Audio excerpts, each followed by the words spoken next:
ආයිබෝවන් අපේ 4 පන්තියේ දුල පුතාලට පුතේ අද අපි හම්බෙන්නේ 4 වෙනි සතියට අදාළ පරිසරයේ ප්‍රශ්න පත්‍රය.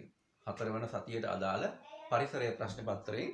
ඔයාලා ගාව තියෙන්න ඕන දැන් 4 අපහා පරිසරය සතිය 4 ආරක්ෂාව හා පරිස්සම 2 පාඩම් පත්‍රය නැත්නම් ප්‍රශ්න පත්‍රය.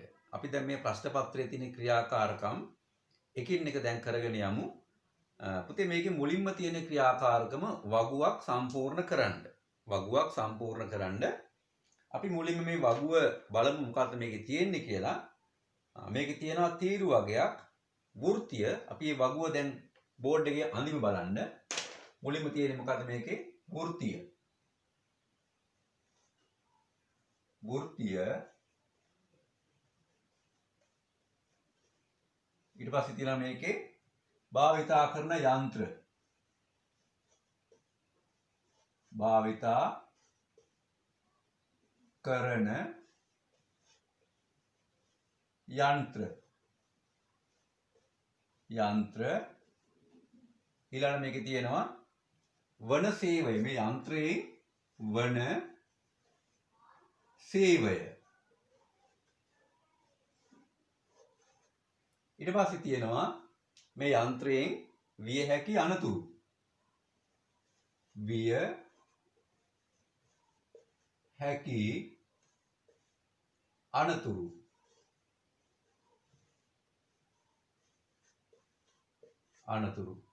හරි. අපි දැන් පුතේ මේ වගුවේ තියෙන දේවල් අපි එකින් එක සම්පූර්ණ කරගෙන යමු දැන්. හරි.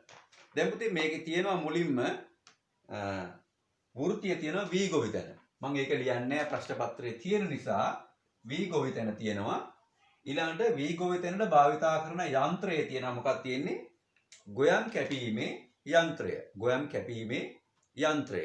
අපි දැන් බලමු මේ යන්ත්‍රයෙන් වන සේවය. අපිට ඒක තමයි පුරවන්න තියෙන්නේ. අපිට පුතේ මේ යන්ත්‍රය කියන නමින්ම තේරෙනවා මේ යන්ත්‍රයේ වන සේවය මොකද්ද? ගොයම් කැපීම. එහෙනම් අපි ලියමු වන සේවය ගොයම් කැපීම. ගොයම් කැපීම. ඊට පස්සේ පුතේ අපි බලමු දැන් මේ ගොයම් කපන යන්ත්‍රය ඔයාලා දැකලා ඇති. ඔය ගොයම් කපන කාලේ කුඹුර වල තමයි මේක වැඩ කරන්නේ. විශාල යන්ත්‍රයක් අර ට්‍රැක්ටරය ආධාරයෙන් මේක වැඩ කරන වෙලාවලුත් තියෙනවා. එතන පුතේ මේ කැපීම කියන වචනයෙන්ම මේකේ පේනවා මේකේ වෙන්න පුළුවන් අනතුර. මේකේ වෙන්න පුළුවන් අනතුර තමයි පුතේ මේකේ තියෙන අර තලවලට විශාල තලවලට අතපය හසු වෙලා අතපය කැපිලා යන්න පුළුවන්. අපි එන ලියමු එකට අනතුර අතපය කැපී යාම. අතපය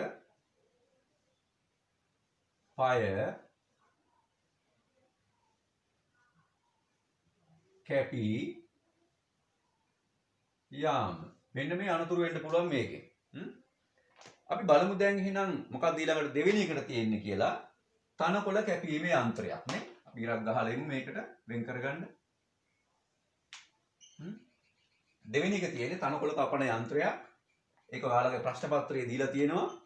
ඊළඟට මේකේ භාවිතා කරන යන්ත්‍රය මොකක්ද? තනකොළ කපන යන්ත්‍රය. එතකොට පුතේ මේ නමෙන්ම තේරෙනවා මේකෙන් වන සේවය මොකක්ද කියලා. මොකද්ද සේවය? තනකොළ කැපීම.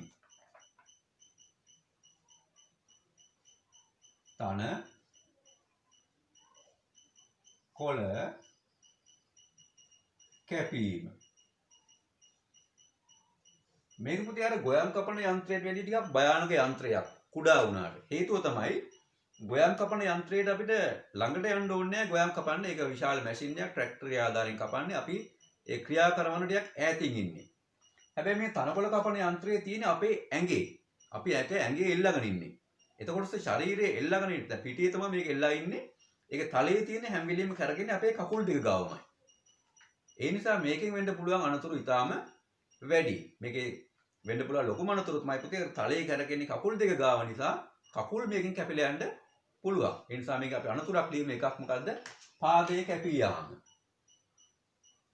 පාදය කැපීම. පාදය කැපී යාම. මේක පුතේ වෙන්න පුළුවන් තව අනතුරක් තියෙනවා. දැන් මේ තනකොළ කපනකොට අපි පිට්ටනියක හරි කපනකොට ඔක තනකොළ විතරක්ම නෙමෙයිනේ. ඔය ගල් කැට අහු වෙනවා ඒකට. ලී කෑලි අහු වෙනවා. ඒ අපතේ කැපිලා වේගයෙන් විසිකෙනවා තලයේ කැරකෙන වේගයට. එතකොට ඒවා අපේ කකුලේ වැදිලා කකුල තුවාල වෙන්න පුළුවන්. නැත්නම් ඔවා අර ළඟ ඉන්න එක්කෙනෙක්ගේ ඇහැකට වදින්නත් පුළුවන්. ඒ නිසා ඒ ගල් කැට වැදිලා අපේ ශරීරයේ විවිධ කොටස් ළඟ ඉන්න එක්කෙනෙකුට තුවාල වෙන්නත් පුළුවන්. Tamanට තුවාල වෙන්නත් පුළුවන්. අන්න ඒ වගේ දේවල් වෙන්නත් පුළුවන්. අපි එන ලියමු තව අනතුරක් මේකේ වෙන්න පුළුවන්. මොකද්ද? ගල් කැට වැදීම. ගල් කැට වැදීම.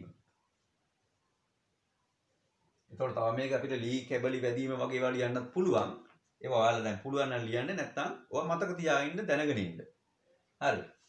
අපි දැන් ලියමු මොකක්ද ඊළඟ එක තියෙන්නේ? තුන්වෙනි එක තියෙන්නේ ලෝහ පෑස්වීම.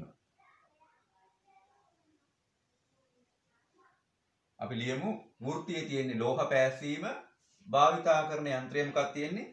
වෙල්ඩින් යන්ත්‍ර. නැත්නම් ඔකට පෑසුම් යන්ත්‍රය කියලා කියනවා. මේකෙන් වන සේවය තමයි මොකද්ද? වන සේවය ලෝහ පෑස්වීම. ලෝහ පෑස්වීම. ලෝහ කියලා කියන්නේ ඔයාලා දන්නවනේ. ඔය යකඩ වගේ දේවල්. ඒවා පාස්සන එක තමයි මේකෙන් කරන්නේ. දැන් පුතේ ඔයාලා දැකලා තියෙයි ඔය ලෝහ පාස්සන තැන් වල ඔයකින් වැඩ කරන හැටි, ඔය යන්ත්‍රේ වැඩ කරන හැටි. ඔය පුතේ ලෝහ පාස්සන යන්ත්‍රයේ දැඩි ආලෝකයක් නිකුත් වෙනවා. අපේ ඇස් වලට දරා ගන්න බැරි තරම් විශාල ආලෝකයක්. ඕක දිහා අපි සාමාන්‍ය අපි කණ්ණාඩියක්, අවු කණ්ණාඩියක්, අඳුරු කණ්ණාඩියක් නොදා කෙලින් බැලුවොත් අපේ ඇස් වලට ඕකෙන් අනතුරු වෙන්න පුළුවන් ඒ ආලෝකයේ සැරකම හින්දා. ඒ නිසා අපි වියකේ අනතුරු එකක් ලියමු මොකද්ද? ඇස් ආබාධ වීම. ඇස් ආබාධයට නැත්නම් ඇස් ආබාධිත වීම. ඔන්න විය හැකි එක අනතුරක්. ඊළඟමයි මේ ආලෝකයේත් එක්ක ඔගේ පුතේ විශාල දැඩි රස්නේ තියෙන ගින්දරක් නිකුත් වෙනවා. ඒ නිසා මේ ගින්දරට ඒ කෑලි විසිකලා අපේ අතපය ශරීරයේ කොටස් පිච්චෙන්න පුළුවන්. එහෙනම් අපි විය හැකි තව අනතුරක් මොකද්ද? ශරීරය නැත්නම් සිරුර පිලිස්සීම. සිරුර පිලිස්සීම. සිරුර පිලිස්සීම. ඔන්න ඒක තව අනතුරක් නේද? ඊළඟ පුතේ මේ වෙල්ඩින් යන්ත්‍ර වැඩ කරන්නේ විදුලියෙන්. අනික වැඩ කරන්නේ මේ යකඩ ගොඩක් එක්ක, ලෝහත් එක්ක. ලෝහ කියලා කියන්නේ විදුලියේ ගමන් කරන විදුලියෙන් අනතුරු වෙන්න පුළුවන් හොඳම දෙයක්. ඒ නිසා මේකෙන් විදුලි සැර වැදීමේ හැකියාවකුත් තියෙනවා. එහෙනම් මොකද්ද විය හැකි තව අනතුරක්? විදුලි සැර වැදීම. විදුලි සැර වැදීම. හරි පුතේ. ඔන්න ඔය වගේ අනතුරු ගොඩක් මේකේ රාශියක් වෙන්න පුළුවන් මේ පෑසුම් යන්ත්‍රයෙන්. අපි බලමු දැන් ඊළඟ එක. ඊළඟ එකට යන්න ඉස්සෙල්ලා පුතේ මම බෝඩ් එක පොඩ්ඩක් මකනවා මට ඉඩමදි නිසා.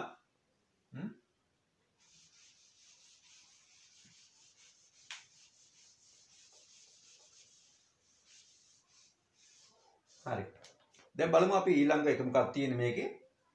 වෘත්තියේ තියෙන්නේ පෙදරේරු. වෘත්තිය මොකක්ද මේකේ තියෙන්නේ? පෙදරේරු. හරි. පෙදරේරු. ඊට පස්සේ භාවිතා කරන යන්ත්‍රයේ තියෙන්නේ වෙල්ඩින් මොකක්ද තියෙන්නේ? කොන්ක්‍රීට් මික්සරය. කොන්ක්‍රීට් මික්සරය. කොන්ක්‍රීට් මික්සරය කියන්නේ පුතේ අපි දන්නවා ඔය පෙදරේරු කර්මාන්තය කියන්නේ අපි ඔය ගෙවල් වල බිත්ති බැඳීම, තාප සෑදීම, ඒ වගේ දේවල් ආශ්‍රිත කර්මාන්තයන්නේ. මේකෙදි පාවිච්චි කරන කොන්ක්‍රීට් මිශ්‍රණයක්. කොන්ක්‍රීට් කියලා කියන්නේ සිමෙන්ති, කුඩා කළුගල් අපි මෙටල් කියලා කියනවා සාමාන්‍ය භාෂාවෙන්. ඊට පස්සේ වැලි සහ ජලය මිශ්‍ර කරලා හදන මිශ්‍රණයක්.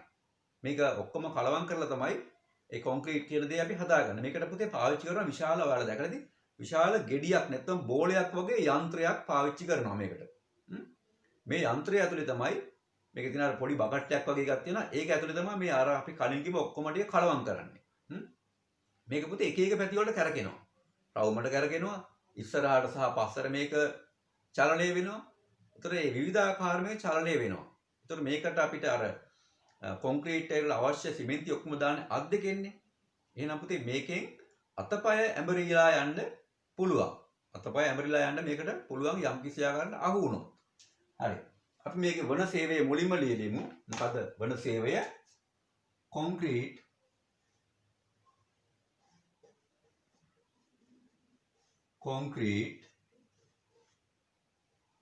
මිශ්‍ර කිරීම. මොකද මම වන සේවය විය හැකි අනතුරු අපි මොකද්ද කිව්වේ? අත පය නැත්තම් සිරුරේ කොටස් ඇඹරී යාම. සිරුරේ කොටස් ඇඹරී යාම. ඇඹරී යාම. ඕනෝ වගේ අනතුරු පුතේ මේ කොන්ක්‍රීට් මිශ්‍රණ කරන යන්ත්‍රයෙන් සිද්ධ වෙන්න පුළුවන්. අපි බලමු ඊළඟ එක මොකක්ද කියලා. ඊළඟට තියෙන්නේ වෘත්තියේ තියෙන වඩු කර්මාන්තය නේ.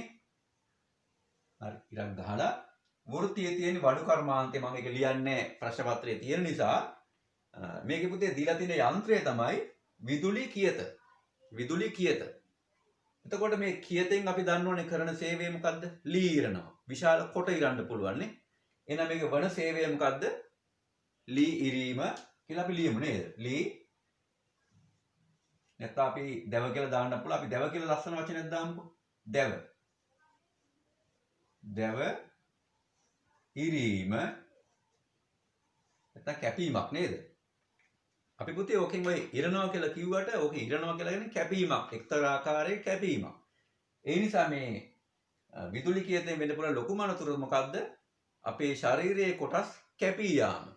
අන්න ඒක පරිස්සමෙන් අපි කරන්න ඕනේ. සිරුරේ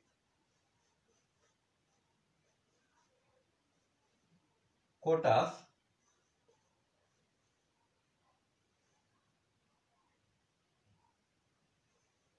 සිරුරේ කොටස් කැපී යාම. සිරුරේ කොටස් කැපී යාම මෙන්න මේ යන්ත්‍රයෙන් වෙන්න පුළුවන්. මේක ඉතා භයානක යන්ත්‍රයක්. මේකේ දැති රෝදයක් තමයි කැරගෙන්නේ. එතන පුතේ මේකේ ලී ඉරනකොට අපි මේ ලීය රෝදේ ගාවට කිට්ටු කරනකොට අපි ශරීරයක් කිට්ටු වෙනවා. අපේ අතපසු වීමකින් මේකේ විශාල අනතුරක් සමහරට ජීවිතේ පවා හානි වෙන්න පුළුවන්. මේක ඉතා භයානක යන්ත්‍රයක්. එතකොට පුතේ මේ වගුවේ අපි පාවිච්චි කරුවේ අපි ඉගෙන ගත්තේ අපේ වැඩ පහසු කරගන්න අපි පාවිච්චි කරන යන්ත්‍ර වලින් අපිට වෙන්න පුළුවන් අනතුරු. ඒ නිසා මේ හැම යන්ත්‍රයක්ම මේ භාවිතා කරන හැම යන්ත්‍රයක්ම ඕනෑම යන්ත්‍රයක් පාවිච්චි කරද්දී අපි මේ යන්ත්‍රය ගැන හොඳට දැනගෙන ඉන්න ඕනේ. මේ යන්ත්‍රය කරගෙන්නේ කොහොමද? මොකෙන්ද මේක වැඩ කරන්නේ? මේකේ තියෙන අනතුරුදායක කොටස් මොනවද? ඒ සියලුම දේවල් ගැන දැනගෙන ඒ ගැන හොඳ පළපුරුද්දක් තියෙන්න ඕනේ. දැනගෙන වැඩක් නැහැ. ඒ ගැන හොඳ පළපුරුද්දක්, ඒ ගැන දන්න කෙනෙක් තමයි ඒක වැඩ කරන්න ඕනේ. නොදන්න කිසිම කෙනෙක් මේ යන්ත්‍ර පාවිච්චි කරන්න යන්න හොඳ නැහැ. බරපතල අනතුරු වෙන්න පුළුවන්. අපේ මරණය පවා මේ යන්ත්‍ර වලින් සමහර වෙලාවට වෙන්න පුළුවන්. ඒ නිසා හරි පරිස්සමෙන් මේ අපි වැඩ කරන්න ඕනේ. හරි. අපි දැන් පුතේ එහෙනම් මේ වගුව ඉවරයි දැන්. අපි යමු ඊළඟ අභ්‍යාසයට.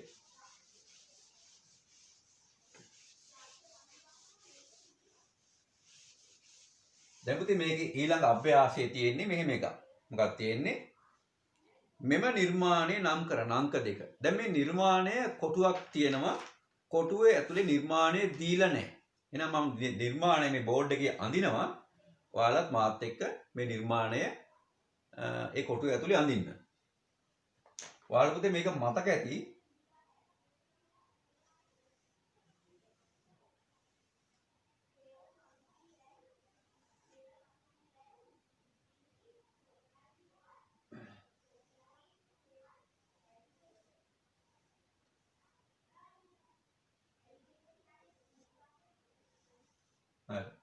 මේක එච්චර ලස්සන නෑ. හැබැයි මේ නිර්මාණය ඔයාලට මතක ඇති. එතකොට මුලින්ම තියෙන්නේ මෙම නිර්මාණය නම් කරන්න. මොකද්ද මේ නිර්මාණය? මේකට අපි කියනවා ඉදිකටු රඳවණය කියලා. ඉදිකටු රඳවණය. එහෙනම් ලියන්න නිර්මාණයේ නම ඉදිකටු රඳවණය. ඉදිකටු රඳවණය. ඊට පස්සේ අපෙන් අහලා තියෙනවා මේ නිර්මාණය කරන්න යොදා ගන්න දේවල්. මේ නිර්මාණය දැන් ඔයාලා සමහරට මේක කරන්න ඇති. මේකට යොදා ගන්න දේවල් තමයි පුතේ මොකද්ද? රෙදි කෑලි වගේක් ඕනේ. රෙදි කෑලි ඕනේ මේකට වර්ග දෙකක්. එකක් තමයි විස්කම්බයේ සෙන්ටිමීටර් 10 රෙදි කැබලි දෙකක්. අපි එන ලියමු ඒ අවශ්‍ය දේවල්. පළවෙනි එක විස්කම්බය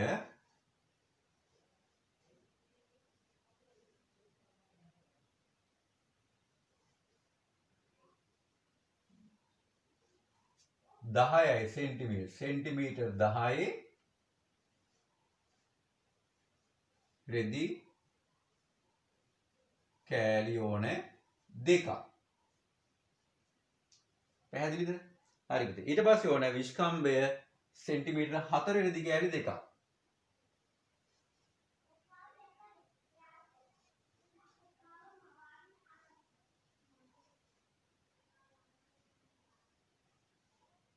හතරයි cm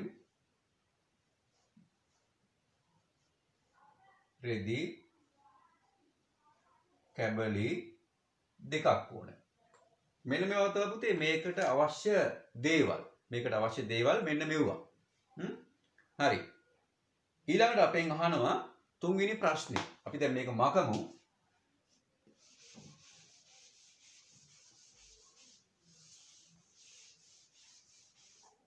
හරි.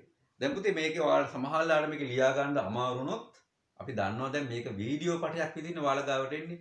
ඒතර මේක පොඩ්ඩක් ටච් කරලා වීඩියෝ එක නවත්තලා මේ බෝඩ් එක ඒ අවස්ථාව බලලා මේක ලියන්නත් පුළුවන්. හරි. අපි දැන් යමු මේක තුන්වෙනි ප්‍රශ්නෙට යමු. තුන්වෙනි ප්‍රශ්නේ මොකක්ද තියෙන්නේ?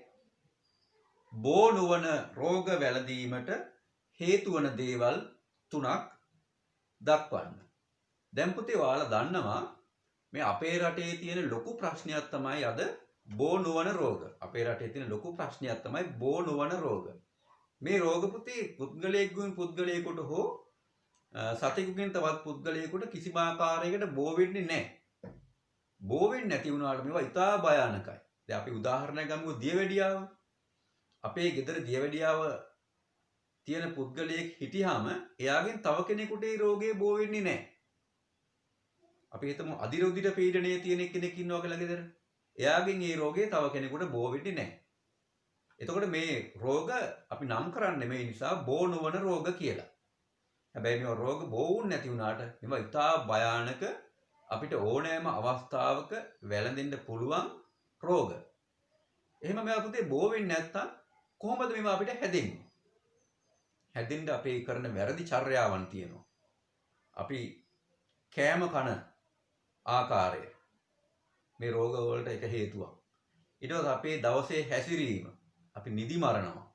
වෙලාවට කෑම කන්නේ නැහැ. වෙලාවට වතුර ටිකක් අපි බොන්නේ නැහැ.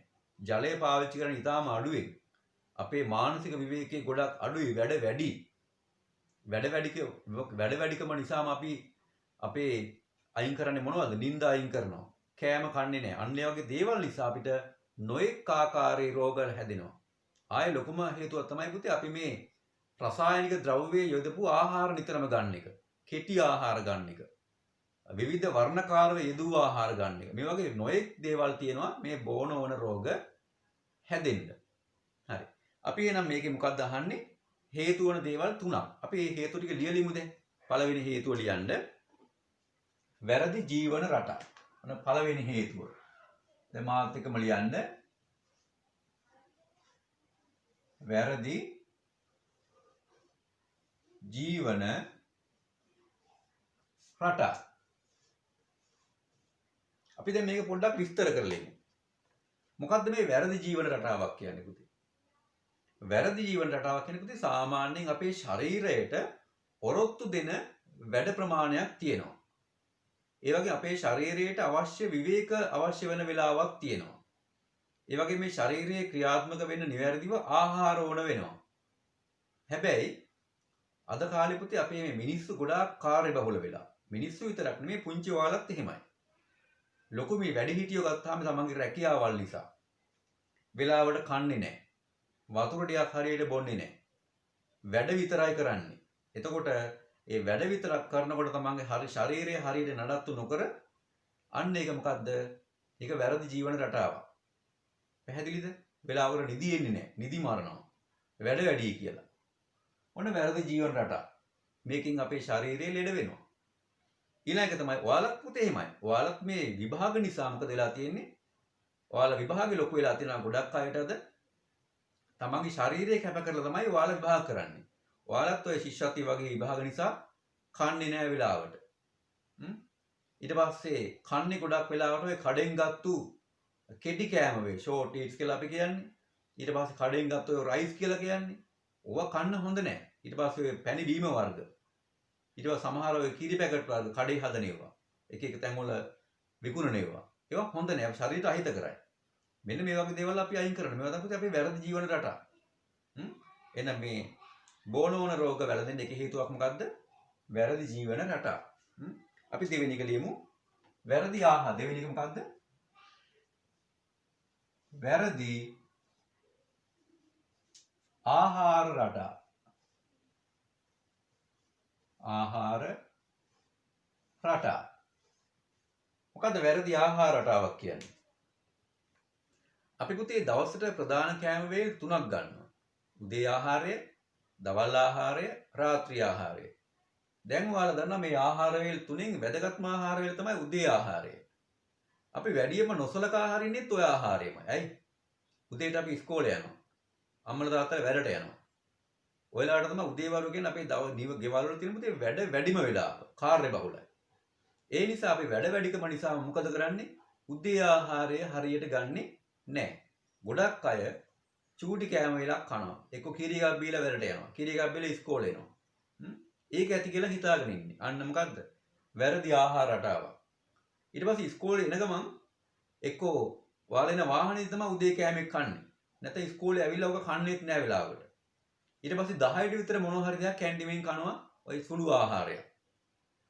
ඊට පස්සේ ඒක කාලේ වෙලා දවල්ට ඉන්ටර්වල් එකේදී කනවා මොනවද?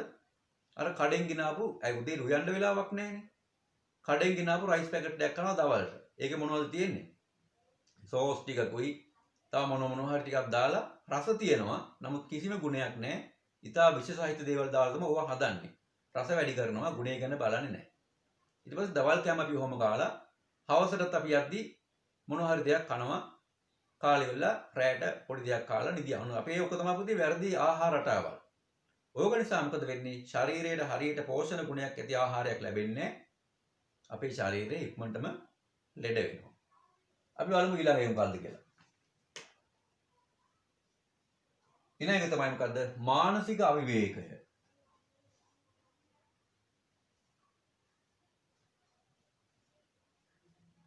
මානසික අවිවේකය.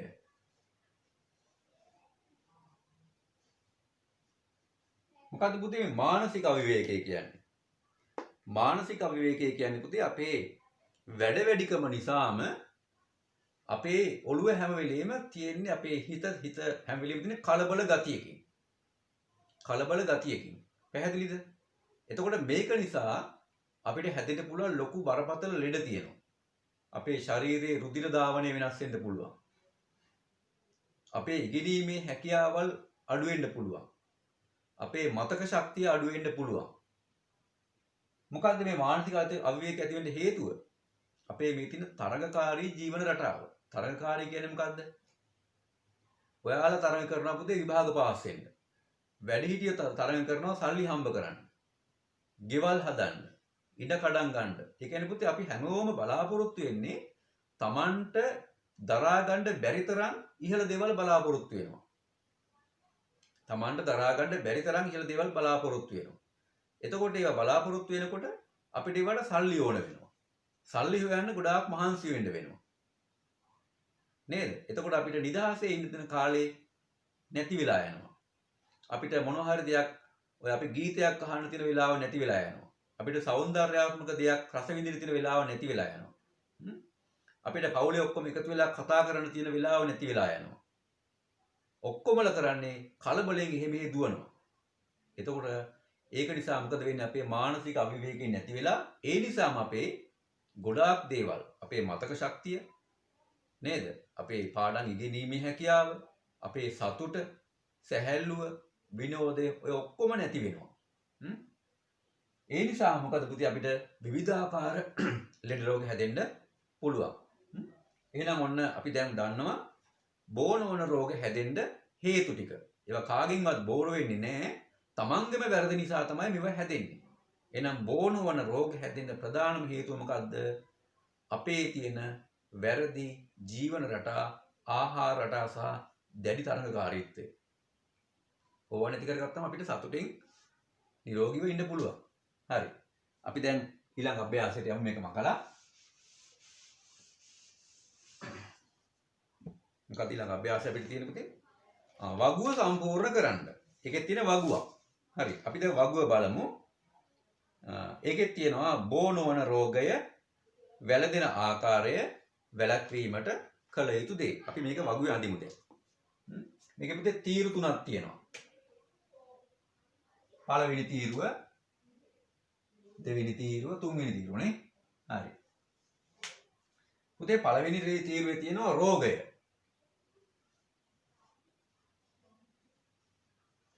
රෝගය. ඒකෙන්නේ උඩින් තියෙන මේක බෝ නොවන රෝගය. මේකේ තියෙන මොකද්ද?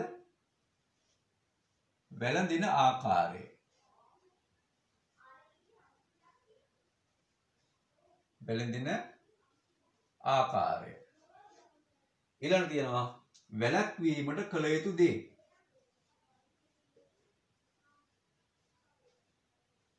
වැළැක්වීමට කළ යුතු දේ.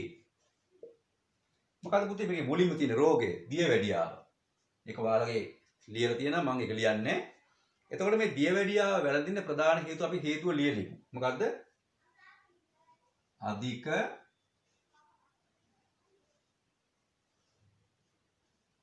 පැණි රස හා පිෂ්ඨය සහිත ආහාර ගැනීම. අධික පිෂ්ඨය හා පැණි රස සහිත ආහාර ගැනීම. පුතේ අධික පැණි රස කියන්නේ අපි ඔය කෑම කද්දී ගොඩාක් සීනි වගේ දේවල් පාවිච්චි කරන්න හොඳ නැහැ. අපි අවශ්‍ය ශරීරයට අවශ්‍ය ප්‍රමාණයක් තියෙනවා. අපි ඒ ටික ගත්තාම ඇති වැඩි කන්න හොඳ නැහැ. ඊළඟට විශේෂයෙන්ම ඔය කඩවල වල තියෙන පැණි බීම, අපි විවිධ වෙළඳ නාම වලින් තියෙන පැණි බීම ඕක බොන්නම හොඳ නැහැ. ඊළඟට පුතේ අපි නිතරම පිටි සහිත කෑම අධිකව ගන්න හොඳ නැහැ. අපි ඔය කඩවල තියෙන පිටි වලින් හදපු කෑම තියෙන්නේ නේද? ඒ වගේ දේවල් වැඩි කන්න හොඳ නැහැ. ඒ වගේ දේවල් ශරීරයට වැඩිපුර ගත්තොත් මොකද්ද හැදෙන රෝගය? දියවැඩියාව. එහෙනම් දැන් වැළැක්වීමට කළ යුතු දේ අපිට මේකෙන්ම තේරෙනවා. මොකද්ද වැළැක්වීමට කළ යුතු දේ? අධික පැණි රස හා පිෂ්ඨේ සහිත ආහාර මොකද්ද කරන්නේ? ප්‍රමාණවත්ව ගන්න ඕන. ප්‍රමාණවත්ව. වැඩිපුර ගන්න හොඳ නැහැ. එහෙනම් අපි මේකට කොහොමද උත්තරේ ලියන්නේ? මේක මම ලියන්නේ. ඔයාලා ලියන්න ඕනේ. මේ වැළඳින ආකාරයේ තියෙන හේතුව අන්නේ හේතුව නැති කරන්න ඕනේ. එහෙනම් මොකද්ද මේකට ලියන්නේ? අධික පැණි රස හා පිෂ්ඨේ සහිත ආහාර ප්‍රමාණවත්ව ගන්න ඕනේ. ශරීරයට අවශ්‍ය ප්‍රමාණයක් තියෙනවනේ. නේද? අවශ්‍ය ප්‍රමාණය ගන්න ඕනේ. එහෙනම් මොකද්ද අපි ආයෙ පාරක් කියමු? අධික පැණි රස හා පිෂ්ඨේ සහිත ආහාර ප්‍රමාණවත් ලෙස ගැනීම. ඒවා නොකා ඉන්නත් හොඳ නැහැ.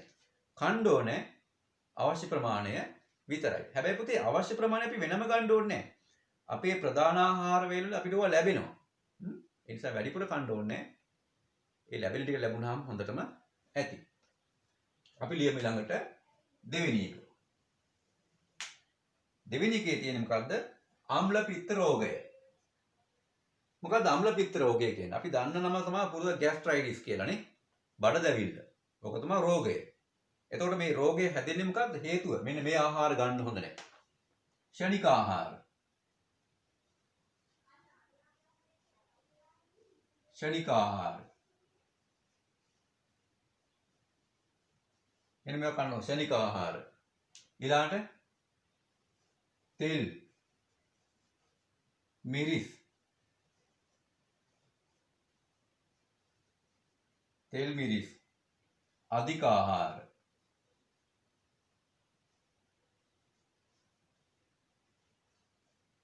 අධික ආහාර ගැනීම. ඔන්න එක හේතුවක්. මොකද්ද? මොකක්ද එක හේතුවක්? ක්ෂණික ආහාර, තෙල් මිරිස් අධික ආහාර ගැනීම. අපේ ඔන්න අම්ල පිත්ත රෝගයට ප්‍රධාන හේතුව මොකද්ද? ක්ෂණික ආහාර කියන්නේ අපේ කඩවල තියෙන රෝල්ස්, පැටිස් වගේ ආහාර.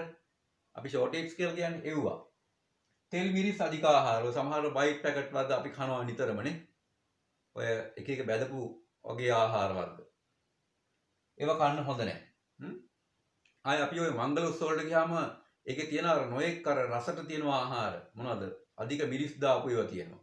අධික තෙල් දාපු ආහාර තියෙනවා. ඒ වගේ දේවල් අපි කන්න හොඳ නැහැ. ඒවා ශරීරයට එච්චර ගුණයකුත් නැහැ. එහෙනම් ඒ ආහාර තමයි එක හේතුවක් අම්ල පිත්ත රෝගයේ වැළඳෙන. තව හේතුවක් තියෙනවා පුතේ මේකට. මොකක්ද දන්නවද? වෙලාවට ආහාර ගන්න නැහැ. මොකද්ද? අපි දාම එකක් නිසි වේලාවට ආහාර නොගැනීම. ඔන්න ඕකත් හේතුවක්. දැන් ඔය අපේ ළමයින්ට ගොඩක් තියෙන රෝගයක් තමයි මේ අම්ල පිත්ත රෝගය. ඒක වැරදින්න පුතේ ඔයාලට වැරදින්න පොඩි ලොකුම හේතුව මොකද්ද? මෙන්න මේ නිසි වේලාවට ආහාර නොගැනීම. ඇයි? උදේ කෑම කන්නේ නැහැ. නේද? ඒක කන්නේ 10ට විතර උදේ. ඊට පස්සේ දවල් කෑම කන්නේ හවස 3ට 4ට විතර. පන්තිත් ඉවරලා ඔක්කොම ඉවර වෙනවා. රෑ කෑම සමහරවිට කන්නේම නැහැ. කෑවත් චුට්ටක් මොන හරි දෙයක් කාලා නිදියා ගන්නවා. නේද? මොකක්ද වෙලා තියෙන්නේ? වෙලාවට කෑම කන්නේ නැහැ. ඕක තමයි ඊළඟ ප්‍රධානම හේතුව අම්ල පිත්ත රෝගය වැළඳෙන්නේ. එහෙනම් පුතේ මේකේ වැළැක්වීමට කළ යුතු දේ අපිට මේකෙම උත්තරේ හදාගන්න පුළුවන්. මොකද්ද? ක්ෂණික ආහාර, තෙල් මිරිස් අධික ආහාර නොගැනීම. එතකොට අපිට මේකේ උත්තර ලියන්න පුළුවන් මොකද්ද? වැළැක්වීමට කළ යුතු දේ ක්ෂණික ආහාර, තෙල් මිරිස් අධික ආහාර නොගැනීම. ඕක ලියවන හරිය ඕක ඔයාලා ලියන්න ඕන. ඊළඟ කාරණේ මොකද්ද? වැළඳින ආකාරය නිසි වේලාවට ආහාර නොගැනීමනේ. එහෙනම් නිසි වේලාවට ආහාර ගැනීම. නිසි වේලාවට ආහාර ගැනීම. මේ පැත්තෙන්ම හොඳට අවබෝධ කරගෙන මේක ආධාරයෙන් අපිට මේ උත්තරේ හදාගන්න පුළුවන්. ඒක ඔයාලා ලියන්න ඕන. පැහැදිලිද? අපි දැන් බලමු ඊළඟ එක. මම හිතේ දැන් මේක මකනවා. මට මෙතන ඉඩමදි නිසා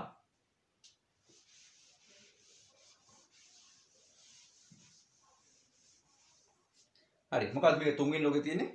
අධික රුධිර පීඩනය. අධි රුධිර පීඩනය.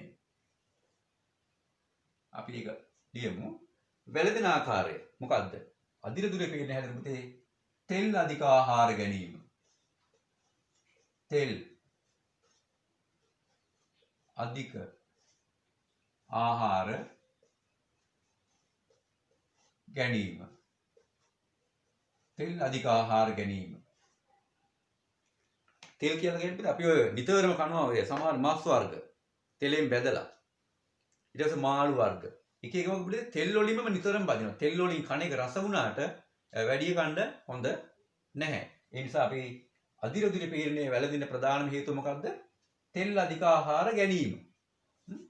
එහෙනම් මොකද්ද පුතේ අධි රුධිර පීඩනය කියන්නේ?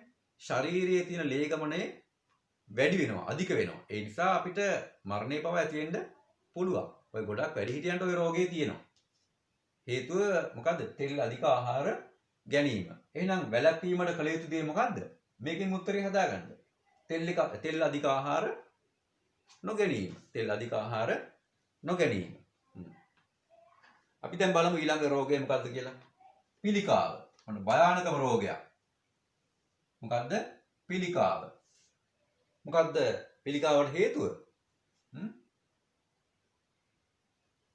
අහිතකර අහිතකර රසකාරක රසකාරක වර්ණකාරක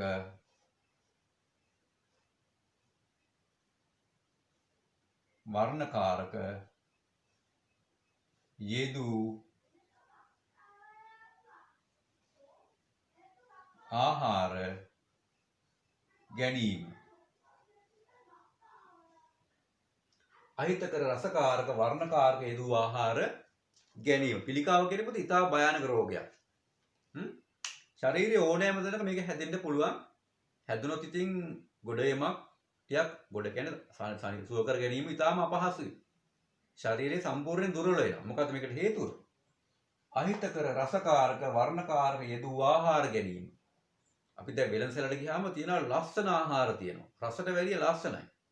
ඒ වගේම රසකුත් තියෙනවා ඒක. හැබැයි ඒ රස සහ වර්ණය අරන් තියෙන්නේ මොනවද? අපේ ශරීරයට අහිතකර විවිධ රසායනික ද්‍රව්‍ය වලින්. ඒවා අපි ආහාර කරනකොට ඒවා අපේ ඇඟට යනවනේ. ඊට පස්සේ ඇඟට ගිහිල්ලා ඒවා ඇඟට ඔරොත්තු දෙන්නේ නැහැ. ඇඟේ විවිධ ස්ථාන ආබාධයට ලක් වෙනවා. ඒ නිසාම අපේ මරණය පවා ඇති වෙනවා. අද පුතේ අපේ ලංකාවේ මිනිස්සුන්ට ළමයින්ට විශේෂයෙන්ම තියෙන ලොකුම භයානකම රෝගයක් තමයි මෙන්න මේ පිළිකාව කියන රෝගය. ඊළඟ කතාව හේතුව තමයි මොකද්ද? අපේ පුතේ මේ අපි කන අද එළවලු වලට සහ ඔය ගොඩක් අපි කන හදන භෝග වලට ඕවා හදද්දී නොඑක් ආකාරයේ පොහොර දානවා. ඒවා නොඑක් ආකාරයේ කෘමිනාශක යොදනවා. ඕවත් එක හේතුවක් අපේ ශරීරයට මෙන්න මේ කියන රෝගය වැළඳෙන්න. එහෙනම් වැළැක්වීමට කළ යුතු දේ මොකද්ද? අහිතකර රසකාරක වර්ණකාරක යෙදූ ආහාර නොගැනීම. ආහාර විතරක් නෙමෙයි බීමක් තියෙනවා මේකට. ඔය අපි පැණි බීම කියලා අපි කියන්නේ. එහෙනම් ඒවා නොගැනීම. තව එකක් අපි ලියන්න බලමු. මොකද්ද? වැළැක්වීමට කළ යුතු දේ ගෙවත්තේ සාදාගත් ආහාර ගැනීම. අපි ගෙවත්තේ හදන්නේ අපිට කන්න සුදුසු ඉතාලම හොඳටනේ හදන්නේ. එහෙනම් තව කළ දෙයක් යුතු දෙයක් තමයි මොකද්ද? ගෙවත්තේ වගා කරගත් ආහාර භාවිතයට ගැනීම. හරිද? අපි එහෙනම් දැන් මේ වගුවෙන් පස්සේ ඊළඟ වගුවට යමු. මොකක්ද ඒකේ තියෙන වගුව සම්පූර්ණ කරන්න. බලමු දැන් මේක මකමු බෝඩ් එක.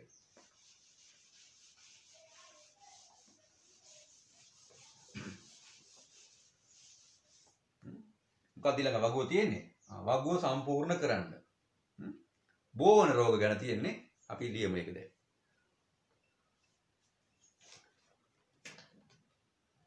තීරු තියෙනවා 1යි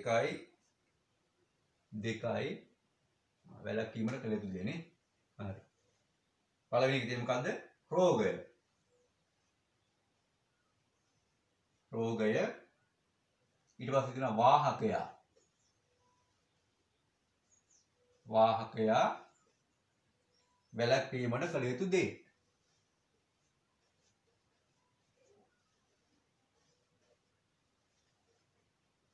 වැළැක්වීමට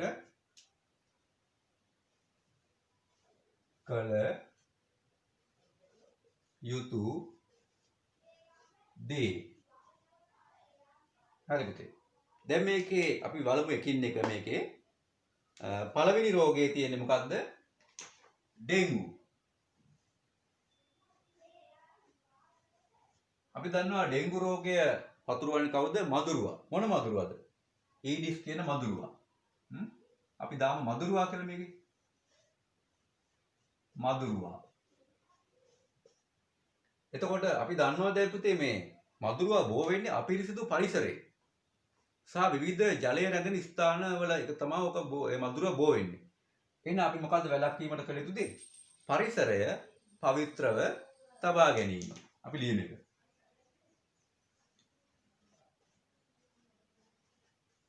පරිසරය පිරිසිදුව තබා ගැනීම. තබා ගැනීම. මේ අපි මధుරය පිටු මේක නමස් ලියමු මොකද්ද? ඊඩිස් කියන මధుරවනේ. ඊඩිස් මధుරවා. ඊතර පුතේ අපිට දෙවෙනි එකට තියෙන්නේ මොකද්ද? දෙවෙනි එකට තියෙන්නේ බරවා රෝගය. බරවා රෝගය. බරවා රෝගය බෝ කරන්නේ පුතේ මදුරුවෙක්. හැබැයි ඒක වෙන මදුරු වර්ගයක්. එතම කවුද? කිව්ලෙක්ස් කියන මදුරුවා.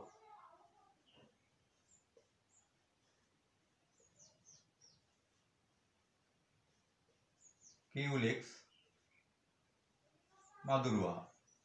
අපි මදුරු වර්ග දැනගෙන ඉන්නත් ඕනේ. හරි. එතකොට පුතේ දැන් අපි දන්නවනේ මොකද්ද? මදුරුව බෝ වෙන්නේ හැම වෙලෙම අපිරිසිදු පරිසරයේ. එහෙනම් වැළැක්වීමට කළ යුතු දේ බරවා වළක්වන්නත් මොකද්ද? අපිට මේ හේතුම ලියන්න පුළුවන්. පරිසරය පිරිසිදුව තබා ගැනීම. එන ඔයාලා මෙතනත් ලියන්නේ මොකද්ද?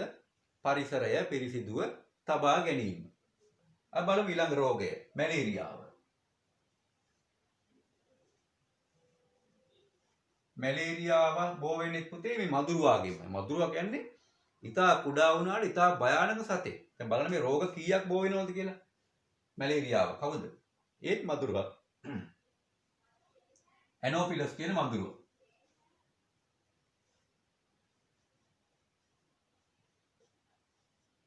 ඇනෝෆිලස් කියන මදුරුවා.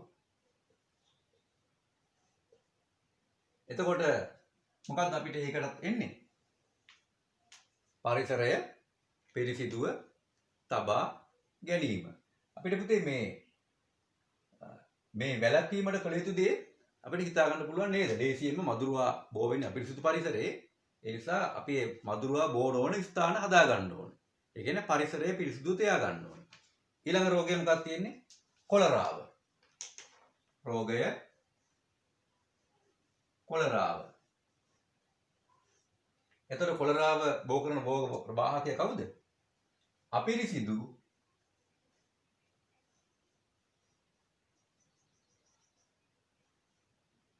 ආහාර හා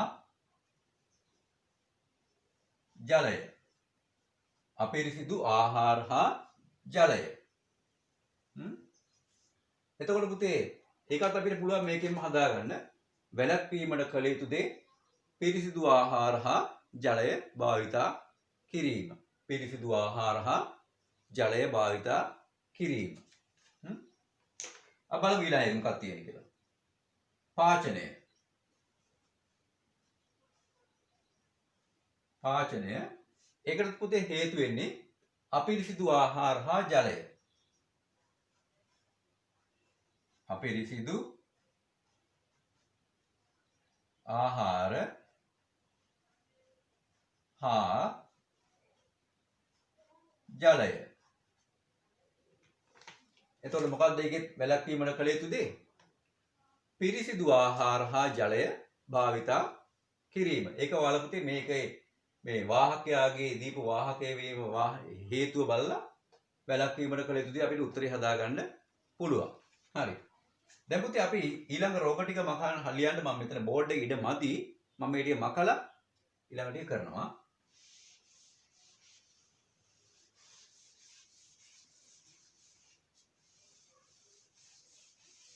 මොකද අපි ඊළඟට තියෙන රෝගය?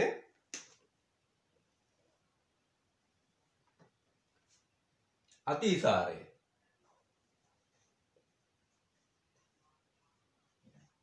අතිසාරයට පුතේ හේතු වෙන්නේ මොකද්ද? අපිරිසිදු ජලය හා ආහාර. අපිරිසිදු ජලය හා ආහාර. මේකට හේතු වෙන්නේ අපිරිසිදු ජලය හා ආහාර. එහෙනම් මොකද වළක්වන්න කරන්න ඕනේ? පිරිසිදු ආහාර හා ජලය භාවිතයට ගැනීම. අප බලමු ඊළඟ මොකක්ද හේතුව කියලා. පැපොල. පැපොල. කවුද රෝග වාහකයා?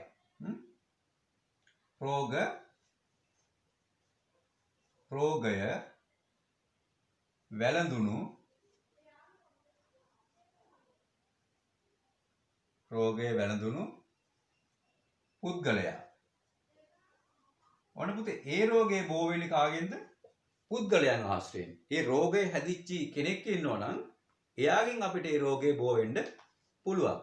එහෙනම් මොකද්ද අපි මේ රෝගයෙන් බේරෙන්න කරන්න ඕන දේ? රෝග වාහක පුද්ගලයන්ගෙන් ඈත් වෙන්න ඕනේ. එහෙනම් මොකද අපි ලියන්නේ?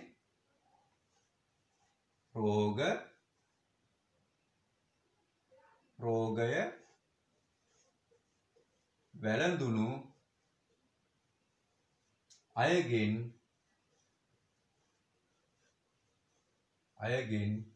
මොකද කරන්න ඕනේ?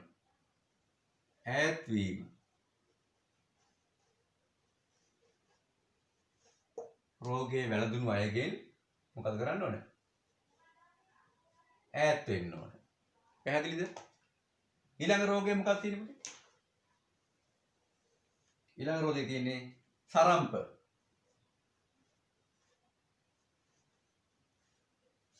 මොකද්ද කරන්න ඕනේ? කවුද වාහකයා? ඒත් රෝගය වැළඳුණු පුද්ගලයා. රෝගය වැළඳුණු පුද්ගලයා. එහෙනම් අපි ඒ රෝගයත් වළක්වන්න මොකද කරන්න ඕනේ? රෝගය වැළඳුණු පුද්ගලයන්ගෙන් ඈත් වීම. හරි. මොකක්ද මේ තව රෝගයක් තියෙනවා? මොකක්ද ඒක තියෙන්නේ? COVID-19 භයානකම රෝගයක් කාල නේද? COVID-19. අපි දැන් ඒක හොඳටම දන්නවා කවුද මේකේ රෝග වාහකයා වෙන්නේ? රෝගය වැළඳුණු පුද්ගලයා. රෝගය වැළඳුණු පුද්ගලයා. හරිද? එතකොට ඒ රෝගයත් වළක්වන්න මොකක්ද අපි කරන්න ඕනේ? රෝගය වැළඳුණු පුද්ගලයන්ගෙන් ඈත් වෙලා ජීවත් වීම නේද? දැන් පුතේ මේ අවසාන රෝගයට නම් ඉතා භයානක රෝගයක්. මේ COVID-19 රෝගය ඉතා භයානක රෝගයක්. ඕක පුතේ වළක්වන්න අපිට දැන් අපිට රජයෙන් කියලා දෙන සෞඛ්‍ය නිර්දේශ ගණනාවක්. මොකක්ද ඒක අපි කතා කරමු පොඩ්ඩක්. අපි හැකිතරම් තවත් කෙනෙකුගෙන් ඈත් වෙලා ජීවත් වෙන්න. මොකද මේ රෝගය හැමෝටම හැදුනට සමහරලාට තියෙන කට්ටිය හොයාගන්න බෑ. වෛද්‍ය පරීක්ෂණයක් කරනකම්. ඉතින් එහෙම ඔක්කොම කරන්න බැරි නිසා අපි හැම වෙලෙම තවත් කෙනෙක්ගෙන් දුරස්ව තමයි ඉන්න ඕන. ගොඩක් ලං වෙන්න යන්න හොඳ නෑ. අපි හැකිතරම් අපේ ගමන් බිමන් අපේ ගෙදරින් එළියට ගමන් බිමන් පුළුවන් තරම් අඩු කරන්න ඕන. ඒ වගේ අපිට දැන් නිර්දේශ ගණනාවක් දීලා තියෙනවා. අපි ඒව අනුගමනය කරන්න ඕන. එතකොට පුතේ අපි මතක තියාගන්න අපි දැන් මේ කරන මේ දැන් කතා කරපු බෝවන රෝග වළක්වන්න කරන්න ඕන දේවල් මහා ලොකු දේවල් නෙවෙයි. මදුරුවගෙන් බේරෙන්න කරන්න ඕනේ පරිසරයේ අපේ ගෙවත්ත පිරිසුදු තියාගන්න. ඊට පස්සේ මේ රෝගවාහක පුද්ගලයන්ගෙන් ඒ රෝගේ බෝවි වළක්වන්න මොකද කරන්නේ? මේ පුද්ගලයා හඳුනාගත්තාම එයාලගෙන් ඈත් වෙලා ඉන්න එක. පොඩි දේවල් කරන්න තියෙන්නේ. ඒ නිසා පුතේ මේ සියලුම දේවල් අපි අනුගමනය කරලා අපි හොඳ රටක් අපි සෞඛ්‍ය සම්පන්න රටක් බිහි කරගන්න ඕන. හරි. එහෙමනම් අපි පුතේ අද අපේ පරිසරය 4 වෙනි සතියේ නියමිත ආරක්ෂාව හා පරිස්සම පාඩම මේ ඉවර කරනවා. මේකේ සියලුම කොටස් වල සම්පූර්ණ කළ මම හොඳට දැනගෙන ඉන්න ඕනේ, පාඩම් කරන්න ඕනේ. අපි එහෙනම් හම්බෙමු 5 වෙනි සතියේ පරිසරය පාඩමින්. ඔයාලා සියලු දෙනාට තෙරුවන් සරණයි.